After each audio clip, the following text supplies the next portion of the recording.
Okay, so let's talk about vitamin C. We all think we know it, right? It's in every orange. It's what you take when you feel a cold coming on. It's probably one of the most famous vitamins out there. But what if I told you that there's a huge scientific paradox hiding in plain sight? A mystery that could change everything you think you know about this nutrient. Here is it. This is the heart of the paradox. On one hand, you have study after study showing that people with low levels of vitamin C in their blood are way more likely to suffer from things like heart disease and cancer. It's a really strong link.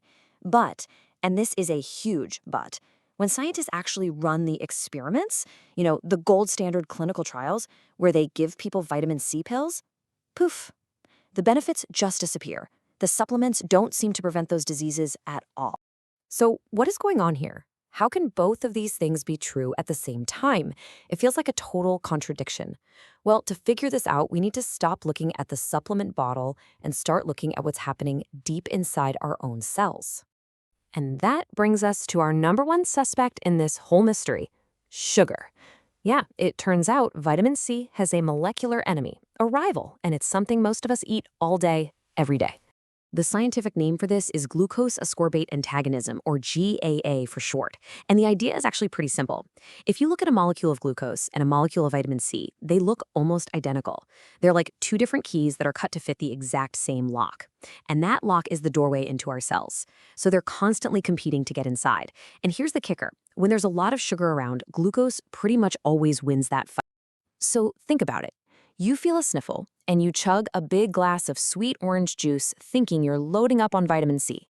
But according to this theory, the huge rush of sugar from that juice is actually slamming the door shut, blocking the vitamin C from getting into your cells where it can do any good. It's like sending in firefighters but locking them out of the burning building. And this isn't some minor biochemical footnote. Some scientists, like Dr. John Ellie, take this incredibly seriously.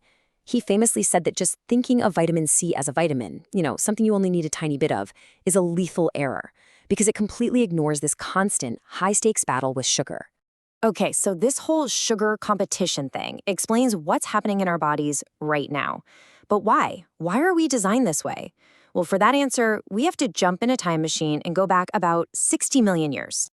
Way, way back, our ancient primate ancestors were just like most other mammals. They could actually make their own vitamin C from glucose in their liver. But then, around 60 million years ago, a critical gene called gulo just broke. It mutated, and suddenly we lost the ability to make our own vitamin C. From that day forward, we had to get it from food. Now, for millions and millions of years, that wasn't a big problem, because our diet was naturally low in sugar. But here's where the story gets really interesting. It seems like evolution might have had a backup plan.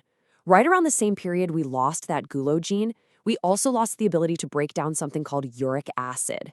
Why does that matter? Because uric acid is another really powerful antioxidant. So the theory is, this wasn't an accident. It was an evolutionary trade-off. We let our uric acid levels rise to help take over some of the antioxidant jobs that vitamin C used to do. All right, so that's the deep history, the evolutionary story. But to see how this all works in the real world, we just have to look at how some people ate long before our modern, high-carb diet became the norm. Let's just take the traditional Inuit people. Their diet was almost exclusively meat, fat, and fish. Pretty much zero fruits and vegetables. Now, by our textbook standards, they should have been dying from scurvy, right? The classic vitamin C deficiency disease. But they weren't. Not at all. How is that possible? Well, they ate nose to tail. They prized organ meats, brain, and even ate raw whale skin and blubber, called muktuk, which actually has a decent amount of vitamin C in it. And there are two more crucial pieces to this puzzle. First, fresh raw meat actually contains vitamin C. It just gets destroyed by cooking and processing, so it never shows up on our food labels. Second, and this part is a real game changer, meat gives your body the building blocks for collagen already made. One of vitamin C's main jobs is to help build collagen, but if you're getting those parts from your food, you just don't need as much vitamin C to do the job. So on a low-carb, meat-based diet, not only is there no sugar to compete with, but your body's actual demand for vitamin C goes way, way down. Okay, we've got all the clues on the table now. We've got the glucose competition, the evolutionary glitch, and the real-world evidence from diets like the NWED. It's time to put it all together and crack this paradox wide open. So let's go back to the first half of the mystery. Those observational studies. They are incredibly consistent. You look at a large population, and the people with the lowest vitamin C in their blood have the highest risk of dying from all sorts of major diseases. The data is clear. More C in the blood seems to equal a longer, healthier life.